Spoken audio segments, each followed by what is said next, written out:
Kaylee, you watched Supernatural. Yes, almost religiously. I did not. Doesn't seem like your kind of show. However, I feel like I kind of watched Supernatural in this episode. You kind of did. I'm just saying. Shall we list the things from Supernatural?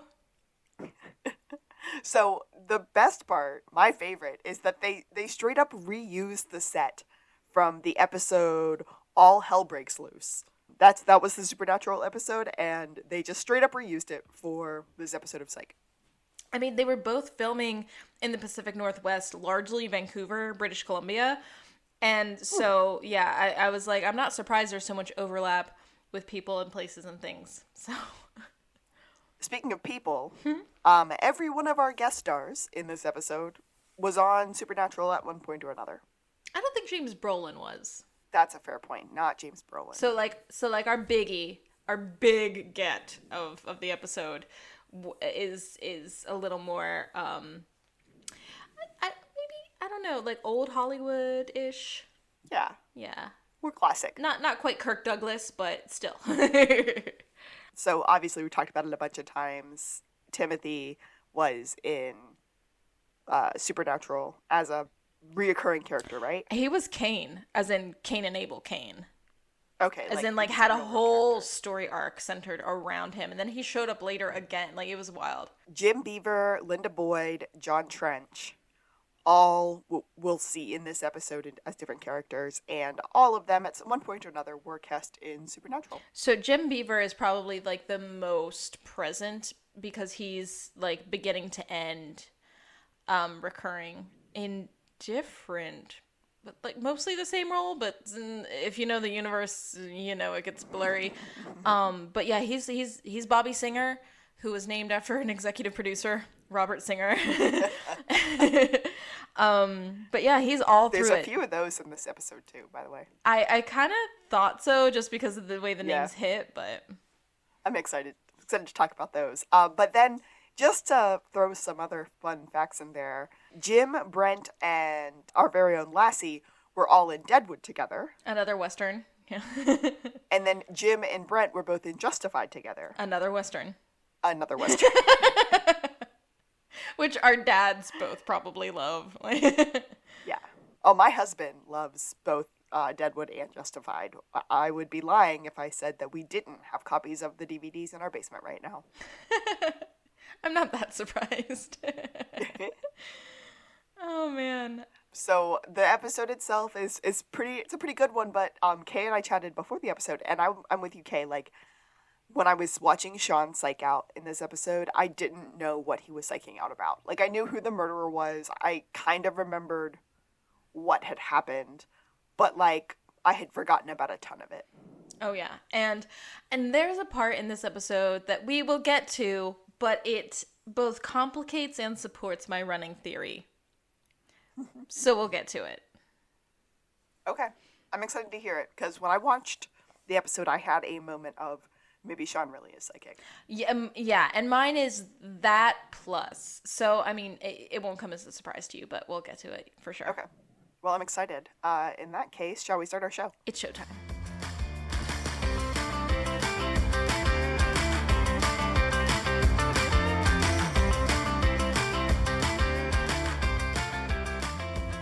This is To the Blueberry! I am Alexis, and I'm a real-life Gus. I'm Kaylee, and I'm a real-life Sean. This is a Psych rewatch podcast because we needed a good reason to talk to one another once a week, and so we started a podcast. Yeah, we've mostly talked to each other once a week since we started this almost a solid year ago. I noticed that the other day. I was like, oh man, we started posting, like, I think in June. Yeah, let me go back to the beginning really, really quick. No, our first episode posted May the 9th. We posted our trailer May the 2nd. So we have gone a full year of recording. A full year. Oh, that's a good time. I love that. This is great. This week's episode is Season 4, Episode 3, High Noonish. I love that episode title. Noonish. Noonish. So, high noon is something, right? Oh, yeah. So, I mean, usually if you're going to have a showdown, you have different times of day. And it's like the Western trope of high noon. Also, I think there's a Western called High Noon. That's what I was thinking. That's the reference, yeah. And is it a Clint Eastwood movie? Why did I not look this up? At this point, I've just come to expect you to look stuff like that up, or know it. Gary Cooper and Grace Kelly. Oh. Yeah. Okay. I mean, Grace Kelly. I was gonna say, Gary Cooper is a fave of our very own Juliet, our best friend Amanda. Oh. Yeah. So that one, I do not know. I have not watched, but yeah. Frank Miller is the episodes. Oh, sorry. Sorry. Why does that sound familiar? Frank Miller. I don't know. Anyway, sorry. Moving on. The episode starts in 1989, and Henry comes in and asks Sean why there's a hole in his front yard. Okay. Don't get mad. I totally have an explanation. Gus made me dig my own grave. And then he shot me. And then he stole my boots. And then the buzzards ate my entrails. Because Gus didn't bury him far enough. Henry's like, okay, gotcha. So you guys were playing cowboys and Indians. Just cowboys. Playing Indians is offensive. This is a recurring thing in this episode that I kind of love. He's like, yeah, it was a tragic end to our adventure. If it makes you feel any better, the realism is what makes it fun. But if it makes you feel any better, Gus got hanged by a one-eyed crooked sheriff. And Henry says, well, did the buzzards eat his entrails? Yeah. Of course. Well, Henry is like, okay, that sounds great, but I've got a game for you. It's called Go Fill in That Hole in My Front Yard. It's the realism that makes that fun, too. Wah wah. Back to the present. Oh my gosh, this scene is so funny. It's so good. And I forgot to notice if Lassie's car had no headrests. Lassiter is driving, and Gus thinks that he might be killing them. Gus is convinced he's gonna kill them. And they have like a little bickering in the back seat. And Sean's like, no, dude, he asked us to do him a favor. And he's like, case in point, tries the door. It's locked. But for the record, they are in the back of what is often used as a police cruiser. Of course, the locks are always engaged. It's Lassie's car. I agree.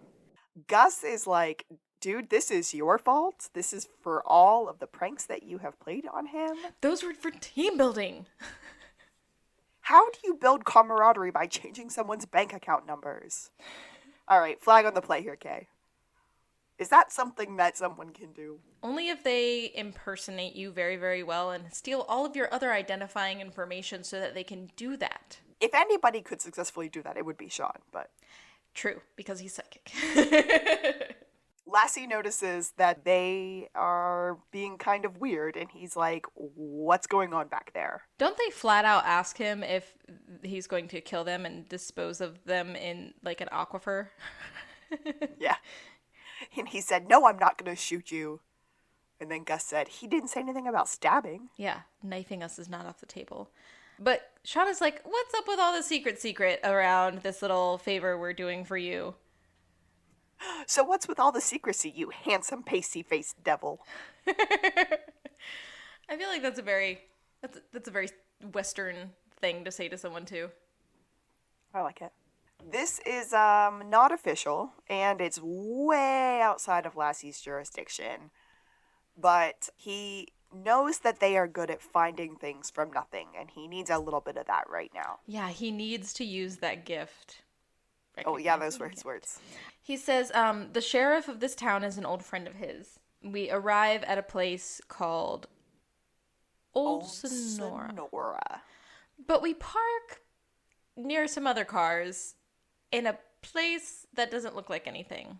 Yeah, it's like the back of the town. The back of the town, says Gus. Lassie's kind of leading them through, and immediately Sean psychs out on some pieces of wooden floorboard that are missing. And Lassie explains that some weird stuff's been going down in the nighttime. They go inside, and they meet the sheriff, who is James Brolin. Brolin? Brolin. Brolin? Brolin, okay. Yeah, so Josh Brolin, who we know as the big purple bad guy from Avengers, and also the sort of bad guy, other main character of Deadpool 2, and also the older brother in Goonies. Okay. Yeah, Josh Brolin is James Brolin's son. But James Brolin is a famous actor in his own right, and he was in Westworld, the movie, before the show was a thing. What year was Westworld? Was it 75? I thought I wrote that down. I don't know. Sorry. That's okay. Wait a second. Who was Josh Brolin in The Goonies? He was the older brother. Bran, right? He was. Yes, he was. He's not as pretty as his daddy. I think James Brolin is a really handsome older gentleman. He is. He's a silver fox. Oh, it was 73. Westworld was 73. My bad. Yes, okay. He is a silver where he also played the sheriff. And his name is Hank Mendel, but we call him Sheriff Hank or Hank throughout. We get our intros. Lassie does them, so there's no nonsense names. And Sean is like, I'm sure he's told you what I do, and now you've seen my hair, so you're doubly impressed.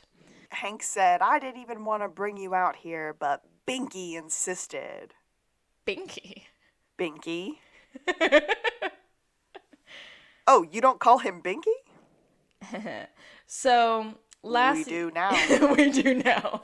Lassie explains the whole rundown. So first, it started as vandalism. They were stealing wood. The planks from their walkways, their signposts. My first instinct is beavers, but I'm not ruling out those pesky Keebler elves. That's a pun that pays off later if you're paying attention. Hank's like, yeah, and that's not everything. Check out this stench in the air. And he opens a window and Gus recoils so violently. And he's just driven to distraction. It smells so bad. And Sean's like, I don't smell it. It smells like cat urine. According to Gus. Yeah, you'll have to excuse Gus. He's a long, tragic tale of the time he got stuck in a closet with his family's cat, Mr. B. It's a long, sordid tale. That's not a long story. That was the whole story. That is the story. I love it. But Hank's like, okay, but then it got more aggressive. Stuff started getting stolen, misplaced, destroyed. And they're walking out of the sheriff's office down onto the street, and then all of a sudden they encounter a man in black. There's the full sounds. Yeah. And Sheriff Hank shoots this guy. Well, he says, drop your weapon and come peaceably. And the other guy responds, I'm not exactly a peaceful man. And then, shots fired. And then, applause. This is not a real town. That was not a real gunfight. It's a tourist trap. Credits. Our man in black, we will later find out's name is Stinky Feet. Okay, but this plays into the Westworld thing. I have not seen the original film, but I have seen the first season of the series. And, it's not exactly just about, a sheriff, but it's about, a place, a western-y place. There's a man in black. He's all, shrouded in mystery, but he's our villain. He's always our villain. And the white hats are supposed to be the good guys, right? And so, our sheriff is our white hat. Stinky Pete is played by Jim Beaver, and we'll get more about Stinky Pete later. Yeah, even if we don't always say his name right. Lassie is I'm here to protect, the loves of childhood and the childhood institutions, right? He gives them the full rundown that it is an old historic mining town, and he spent his weekends there as a child. Sean says, you can count on us, and Lassie's like, great, here are your bedrolls. You're staying here tonight. While Lassie's talking, Sean sees something on the ground, but we're not really sure what he sees. It's oddly speckly or shimmery. It was unclear. Yeah, something shimmery. Gus said, we're staying here tonight. We're staying here all night. You're not. Lassie can't be there. That's way out of his jurisdiction. Yeah, he can't be caught investigating up here. Do you have any idea how far outside his jurisdiction this is? And Sean's like, Binky, come on! Sheriff Hank puts his hands on the boys' shoulders and goes, I hope you boys like beans. Cut to them around a campfire with a big skillet of beans over the fire. And Gus is like, if this turns into Blazing Saddles, I'm out of here. And then Sean asks Gus to pull his finger, because what else do you do when you're sitting around a tub of beans? Well, the Blazing Saddle reference, if you haven't seen this gem of Mel Brooks comedy, is I think it's the bad guys, the villains, are all sitting around the campfire and they've all eaten a ton of beans, and it's just like a full scene of like fart noises. Just full of beans and coffee, guys. Bad things are happening inside these people. I love it. They ask Hank if Hank knows what's been going on, if he knows of anybody. He's like, "Have you seen the Vandals?" I was gonna say he kind of responds vaguely that he's felt them. He's felt their presence, and then tells them the story of the Ghost Rider. Which wasn't much of a story. Nope. Legend was that there was a horse thief that was hanged, and he still haunts these parts. And then there's like a coyote howl, and Gus is like, "I'm out of here," because he's not into ghosts. But there's no cell phone service out at this old Sonora Western town. There's also no cable, no nothing. So this in the show notes, this is based on a lot of historical old mining towns and tourist locations in California, and along the western coast. Yeah, some of them are actual like old gold mining towns, and some of them are just like recreations and like made into historical sites to learn about that part of history, which I found really cool, and definitely did stuff not unlike that on the East Coast as a child. Sheriff Hank tells the boys that he's known Binky for about 30 years. He needed someone because his dad wasn't there, so he had Sheriff Hank. Yeah, his mom would sort of drop him off on Saturdays, and he would just like be in the town. Hank says, "I guess he needed somebody, and well, I guess I kind of needed somebody too." And he's like, "He's the nearest thing to family I got."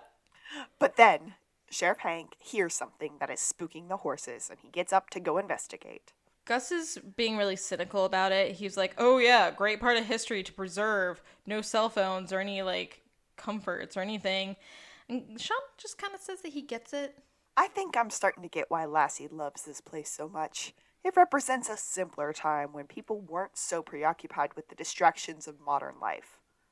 Sean, you literally just told me that you want to get married in space. And that still stands. But the past is also for preserving. Gus references the fact that it's a lot better to remember fondly for Sean and people like Sean rather than Gus and people more like Gus. This exact part of history. What are you talking about? We saw Posse together in theaters. I did not look up Posse. I was just like, okay, 80s Western, I'm guessing. And then there's a gust of wind and the fire goes out, which is completely improbable. I just want to throw that out there.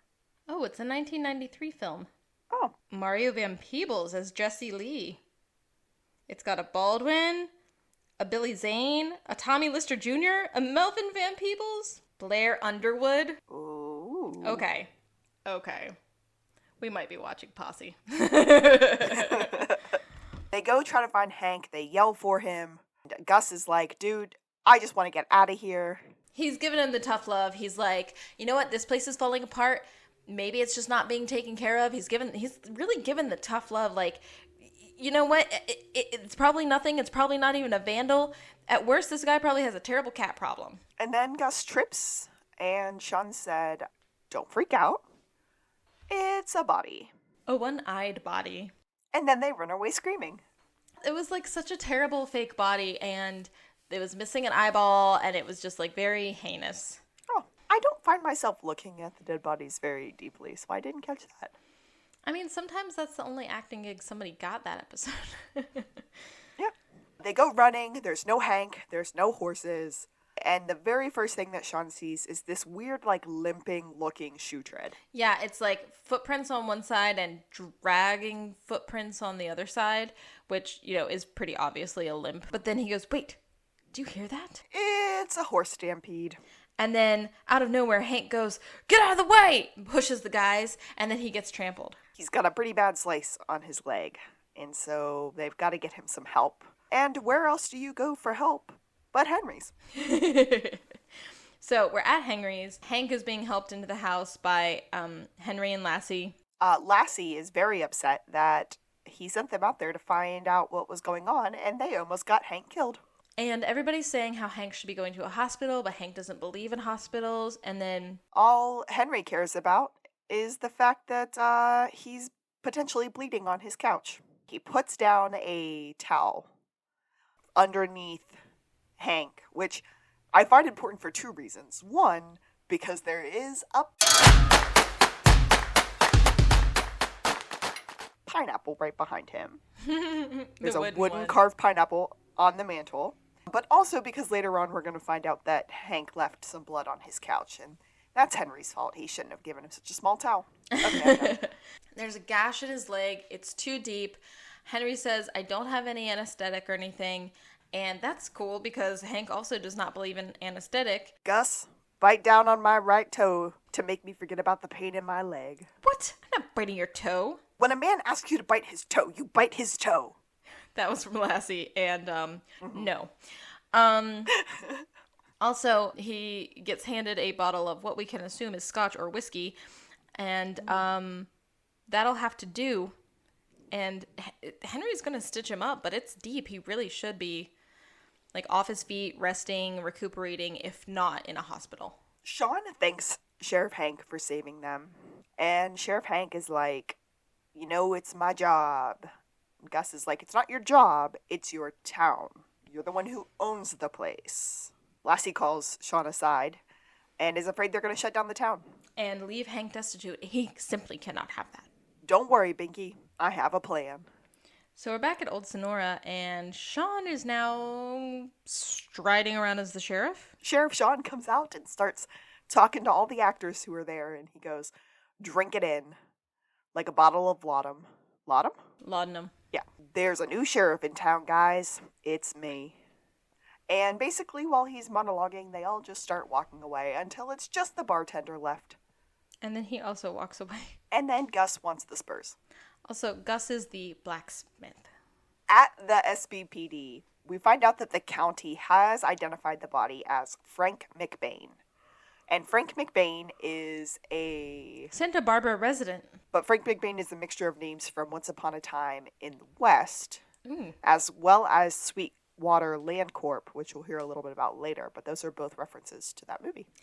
There is a part that I feel like is a reference to another movie, but it's kind of a reference to, like, all standard Western tropes. So we'll get there. Mm-hmm. Lassie's like, finally, I might have some way to gain access to this case. But there's some weird stuff. McBain wasn't who we expected. He was a rich man whose wife thought he had left for a business trip. Yeah, a successful multi-millionaire businessman who lives in Santa Barbara. And Lassie's like, all right, I'm going to get my judge friend to give us a warrant. We're going to search his office. We're going to get access. We're going to figure this out. And Jules is like the voice of reason here. She's like, dude, it's a county case. They have jurisdiction. We still can't jump all over this. Sometimes there are exceptions to jurisdictional protocol.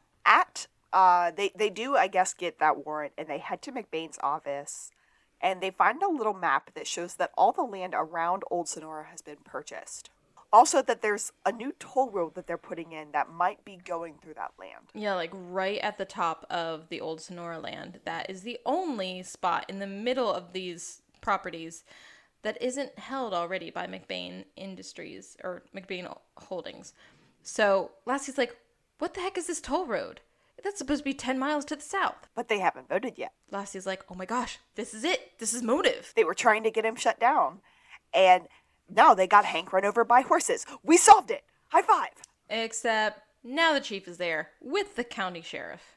Who is Brett Sexton, who is one of the characters that we listed off at the beginning. Yes, and Chief Vic is very mad that they're still talking about this Old Sonora case and wants some evidence. Lassie's like, j'accuse McBain. And she's like, you can't just throw that around, buddy. It's now a murder case. And Lassie's like, okay, how about this? And there's like a model train set. And he goes, he was planning to put in mass transit for profit and get the taxpayers to foot the bill. And Nope. It's a kid's park, and he's donating it to the county. Yeah, and it's called Ashley Baird, and Lassie's like, see, it's not even named after his wife. That's probably his mistress, the dirtbag. Nope. Ashley Baird with his little girl with leukemia. She's so brave. Lassie really just wants to close the vandalism case, but they're not having it because now they have their chief suspect for the murder case, which is Sheriff Hank. Because if he was being pressured to sell his land and didn't want to, and felt like he was under threat and his park was under threat, then who would have better motive to kill McBain? So back at Henry's. Lassie is very, very angry that Sheriff Hank never told him about Frank McBain. But Sheriff Hank says he doesn't know who McBain is. The only person who ever approached him in any way about buying his land was in the form of letters from Sweetwater Land Co. And he received 2 about 6 months ago. He politely declined, and he never heard anything else. He never met with anybody, let alone Frank McBain. Juliet is sure that this is a dummy corporation that they're using to try to keep investment prices from shooting up. Because McBain had been to Old Sonora twice already alone to check it out. And if he didn't talk to Hank, then who was he dealing with up there? Old Susanna is being played on a harmonica by Gus. And we're back at Old Sonora. Enter Lassiter. What are you doing? We're playing 19-card stud. Regular poker is too complicated. This makes it easier to get pairs. Plus, anything with a picture on it is wild. So I sent you here to get leads, and you're playing Cowboys and Indians? Engines is offensive. I didn't say engines. That's what I heard. There isn't. I've heard it both ways there, but there should be. Yeah, and they're talking these ridiculous, like, faux Western accents that are very hard to make out. Yeah, I really can only do a Southern accent, so my fake Western accent's going to sound very Southern. We're just going to have to be okay with it. Yeah, I've got a couple of Southern up my sleeve, but... Sean's like, yeah, plus I gotta go gun down that Stinky Feet fella in about 20 minutes. Stinky Pete. You don't understand. You've never killed a man. Yes, I have. Henry, nope. Lassie said, Hank is the suspect. You need to find someone else. Get out there and get me a lead. Yeah, Sean has also told him that, like, he tried to ask around, and these people are, like, really mean. But, they're gonna do their best, and they're gonna head to the saloon. So they swagger in, and then Sean freaks out, flips a table, and goes, "It's that Stinky Feet fella!" and starts shooting blanks at a tourist wearing a white hat. He's trying to bushwhack us! Oh my god. And this is where we meet Miss Annie. Yeah, and she goes, "Sean," and he's like, I'd appreciate it if you refer to me as Sheriff Spencer, or Hickory Pot, or Dragum Slim. "No." Hard pass. So Annie is the actress playing the madam, who's in residence at the saloon. He's got some questions for her, and she goes, "Is it about how Hank and I used to be lovers?" But he broke her heart, and it was a long time ago. Ancient history. We go outside and we meet Deputy Sheriff Tripsy, who's coming out of the hotel. And has a shuffling limp. He tells the boys that he's not super loving his job, but he does love Hank like a brother. Just like Miss Annie. Not like Miss Annie. She definitely does not love him like a brother. There's some serious flowers up in that attic. Flowers in the attic. VC Andrews. Sean has a little psychic moment because of the limp and said that he knew that he was there when the horses went running. And they confront him about it. He's like, yeah. You saw who did it, didn't you? And he's like, yeah, I saw him. And then they vanished. But he vanished. And Gus is like, oh yeah, the Ghost Rider. Cut the crap, you did it. They start to call him on his crap, and they're like, well, we'll just get the police down here to figure it out. And he was like, fine. Something did spook the horses, and it wasn't me. But I didn't see anyone. He was working for McBain. He was looking for a safety violation so he could get Old Sonora shut down so that McBain could buy it. And then Sean zeroes in on this hole, and then Sean is like, are there any other employees here now? No, Tripsy's usually the last one to leave when Hank's not there. We get Gus seeing something and goes, Sean! And then there's like the shadowy rider in the distance rearing up on his horse. It's very dramatic. It is. So I think they missed a part here, but they reference back to it. Like, this person vanishes. Like, ostensibly, someone goes to check on where this person was, and there's no sign of them. Yeah, the boys are trying to find him, and they find this old mine, and they're like, maybe he went in here, but there's rocks that are blocking this old mine. There's no way he can do that unless he can move through solids. Which he could do. As a ghost? So I saw a weird note that said, like, the rock formations or the seams in the rocks at this cave part is, like, shaped like a pineapple. I didn't notice anything. But that's a fun wishful thinking moment. Sean sees some water, like, bubbling up from the ground. And he's like, okay, weird, moving on. And then Gus is like, okay, what if this is completely unrelated to the murder? What if the horse guy isn't the vandal? What if this place is falling apart because of neglect? I mean, it's pretty run down. Like, it could just be, like, going to seed. The boys are kind of standing in front of one of the prop buildings, and the frame just falls over onto them. The door swings open and avoids smashing them. It was exactly a Buster Keaton stunt from, like, old silent movies. Steamboat Bill Jr. from 1928. As soon as I saw that, I was like, it's a reference to the guy from the silent movies, the stuntman, the vaudeville actor. And Levi was like, Chaplin? I was like, no, the other one. And then we go back to the SBPD. And it was maybe a ghost. Sean's like, definitely not. I mean, probably not. Maybe a ghost-like fellow. Who, like, only shows up in the moonlight? Lassie's very upset. All you guys came back with are campfire stories. Sean's like, well, Gus got the consumption. I did. That was so perfect. Chief comes through and she's like, we better not be talking about what I think we're talking about because it's something that's very far out of our jurisdiction and we're not allowed to be working on. If they went behind Chief Vic's back and hired Sean and Gus, there will be consequences. Disciplinary action. She leaves. Lassie wants to know why the boys didn't stand up for them. Jules is like, yeah, Sean, you wimped out super hard. If you believe the short-sighted pundits on CNN, but I take a longer view of history. What? I just wrote weird CNN joke. Sean says, oh, they got back the news that McBain had been dead for 5 days, which essentially rules him out as your vandal, because after he died, the vandal was vandalizing still. They kind of come to the conclusion that somebody else wants that land, and maybe they're eliminating the competition. Because McBain money would have been really hard to beat. There's a flirty hat tip from Sean to Juliet, and Juliet just gives this, like, little grin. How dare he? Agreed. But Lassiter is like, I have no idea who it could be, and you two have given me butt kiss. There's a strange pause and some reactions to him using that word, but he essentially storms off. And then they look at each other and they're like, "Pub kiss?" They get back to Old Sonora and Sheriff Hank is packing up to leave town. The buildings are falling over, he's put in his time, and he's ready to go. He saw that park that they were going to build, and it's going to be a nice thing. And he's too old to keep doing this. Yeah, he goes, "I've been licked." Which I always thought was a very weird turn of phrase. Like, you've lost, you've been licked. Does that not mean when you've won? If you're being licked?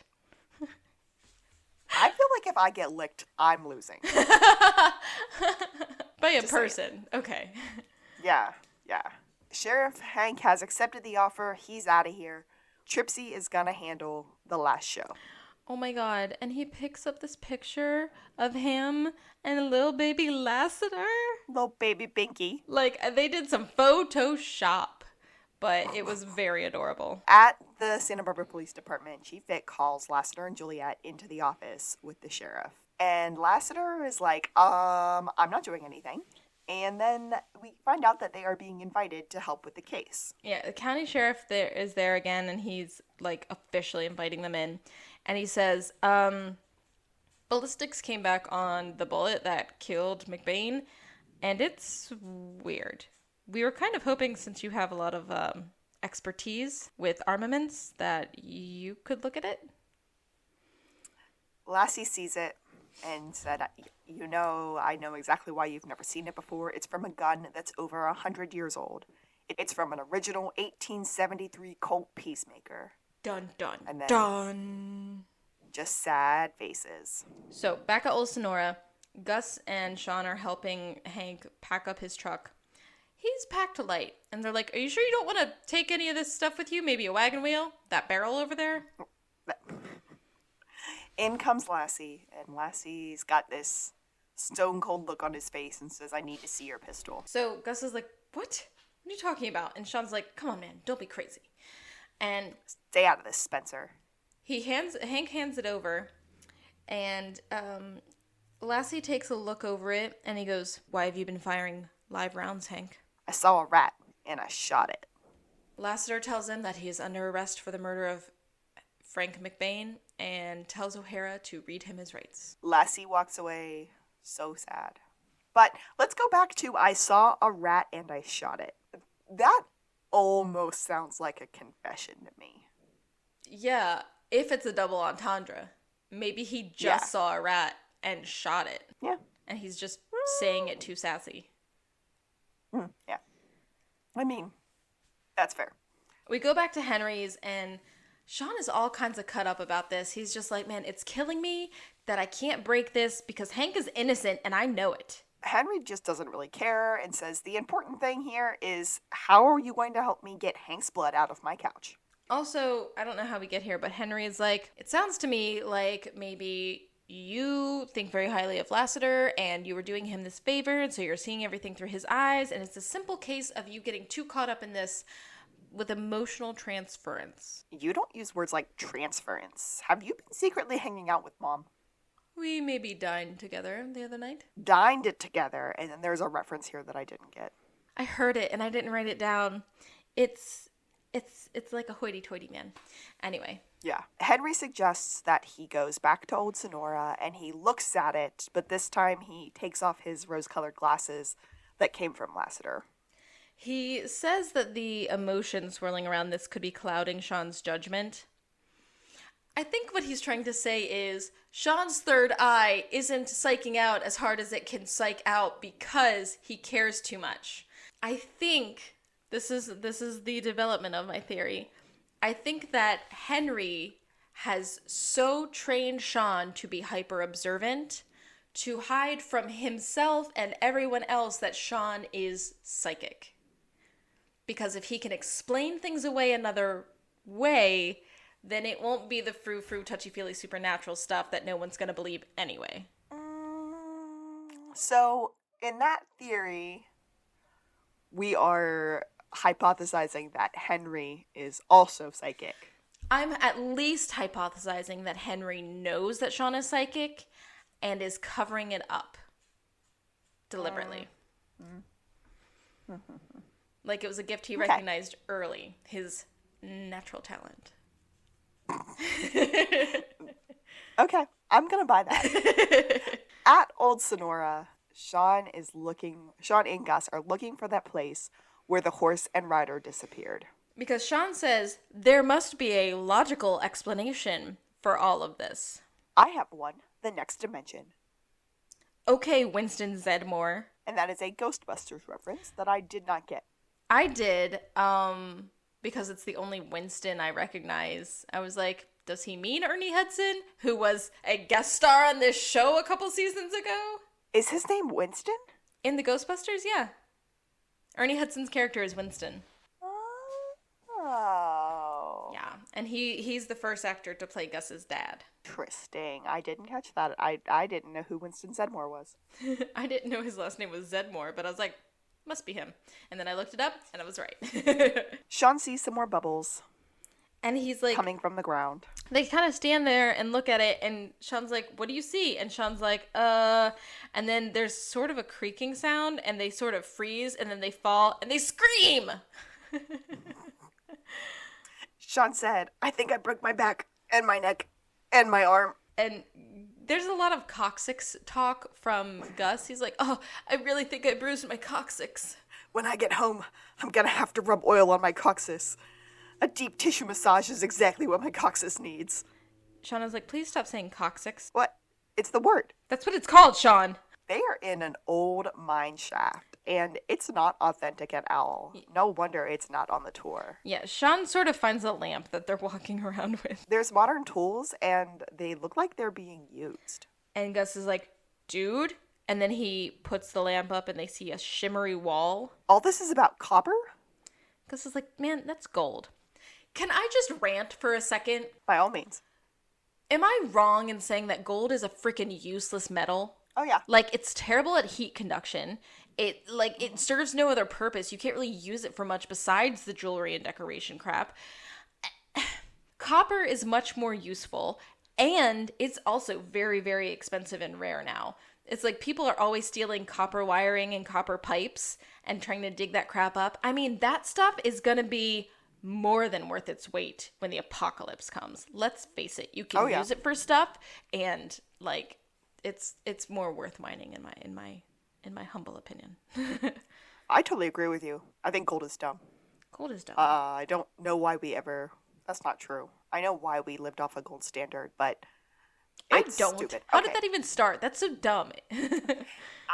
In my most basic understanding, it had to start somewhere. And so this precious metal became the standard. How did it become precious? It's a shiny rock. I love shiny rocks, but I don't understand. Like, I put a lot more value on other shiny rocks. You know what I mean?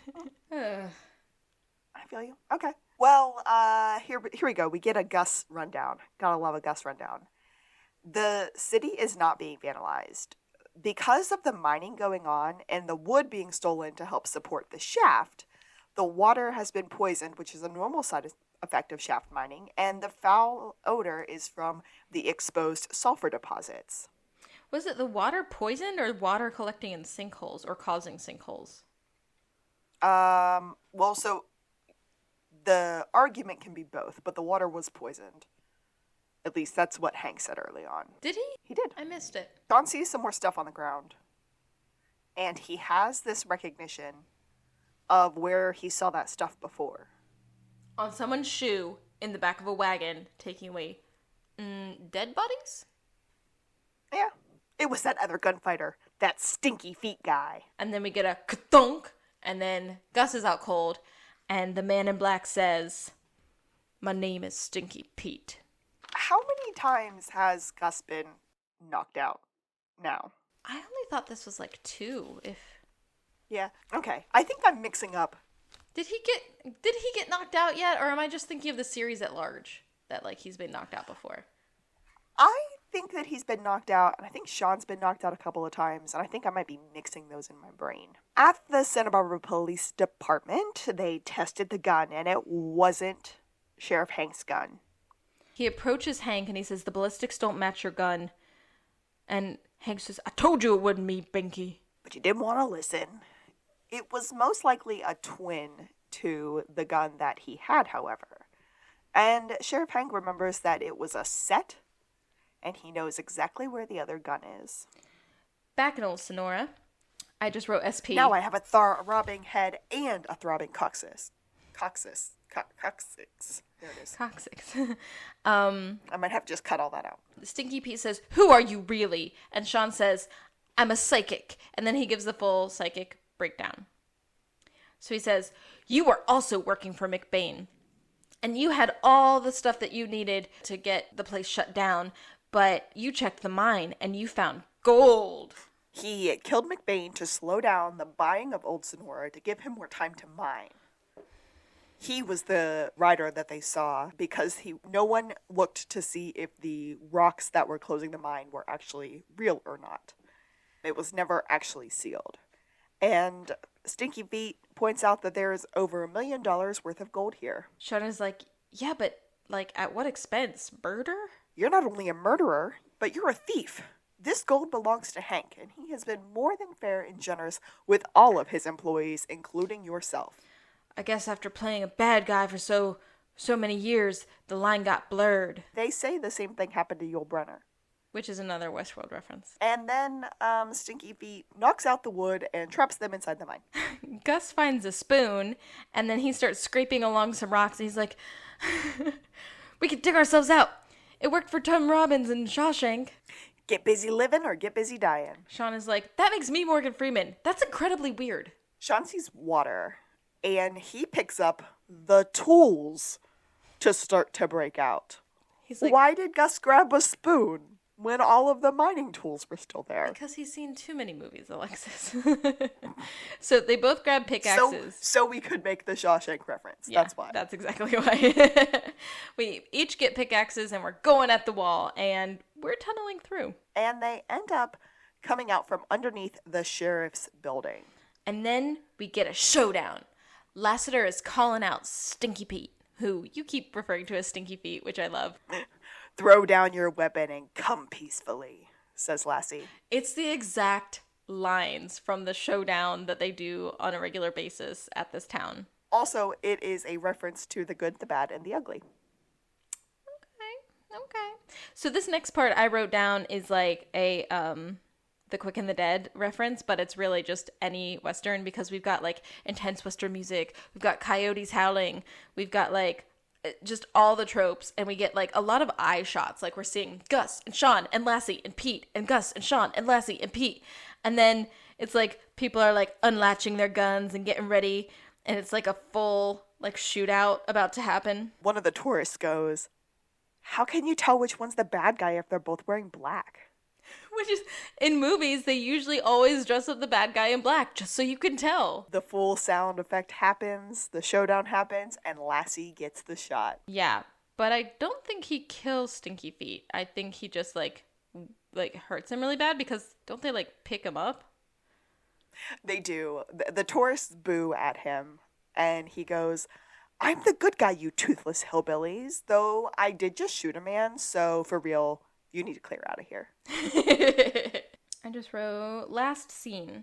Lassiter is like, "Man, you're gonna get a great payday. This is awesome for you, Hank, and you'll be able to, like, rest up and restore this place to its former glory." "I don't know, Binky. I've been thinking maybe it's time for this old cowboy to hang up his spurs." That was awesome. Thank you. And he's like, "Maybe I can just take comfort that I lasted so long." And the fact that you're about to be filthy rich. Well, that too. There's like a really good moment between Lassiter and Sheriff Hank where Lassiter said, "You've been a good friend to me. You're more than a friend." And they hug it out. They hug like a man. And then Hank is like, "Well, if y'all excuse me, I got a wayward and wild woman to ask to marry me." And it's Miss Annie. Of course she's gonna say yes.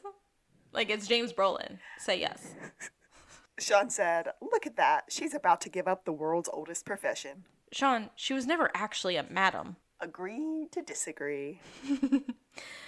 Lassie says, "If either of you ever call me Binky, I'll shoot you."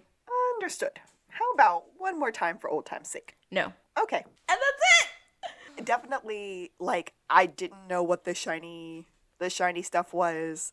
When I watched it. I didn't know what the bubbles were. None of it made sense to me. I don't even think I remembered the gold. Yeah, I didn't remember so much, but I don't think we said this on air. I think we talked about it beforehand. This episode is the Lassiter origin story. Literally every aspect of him that we know. Like, this is where he had his father figure. This is where he had his love of guns and westerns. So, like, his Clint Eastwood fixation that we learn more about later. And becoming a cop. Well, like, yeah, the fact that he became a detective when he was essentially raised by a sheriff. Like, yes! His story is not so dissimilar from Sean's. Oh, well, yeah. I love our boys. Lassie origin story is adorable. I like it. I thought the Miss Annie Hank line, the whole Miss Annie Hank story there at the end didn't really make any sense. Well, I just love that but it was like, still a good moment. They were like, "We need a woman in this episode. She has to be the madam." Okay, well, they're former lovers. Okay, but it's ancient history, and he broke her heart, and we never get that story. But they make up at the end because it's a Western. Is that a Western trope? Yeah. I don't know. I mean, I'm not saying I didn't like it. I absolutely did. It was just it was just confusing to me. Take it or leave it. Like, yeah. Oh man. Good episode. Love that Lassie backstory. I can't get over that. I know. We didn't get any buzz, but I feel like there wasn't really room for it. But for our closing, we both have Lassiter quotes. We because do. This is such a Lassiter episode. Yeah, totally by chance we both picked a Lassie quote. He really had the good ones in this. He did. He was... I mean, Sean always does, but besides Sean, his were great. Literally on fire. And all of Gus's were, like, in the moment. Like, we had to use his quotes to help push along the story. Yeah, that's fair. I am Alexis. All right, Chief, I'm just going to say that I am 100% sure that you have no proof whatsoever that I have done anything even remotely Old Sonora related in the last 2 hours. And I'm Kaylee. I will ask you to stifle your urge to make fun of everything that is decent. And this has been To the Blueberry! Psych out.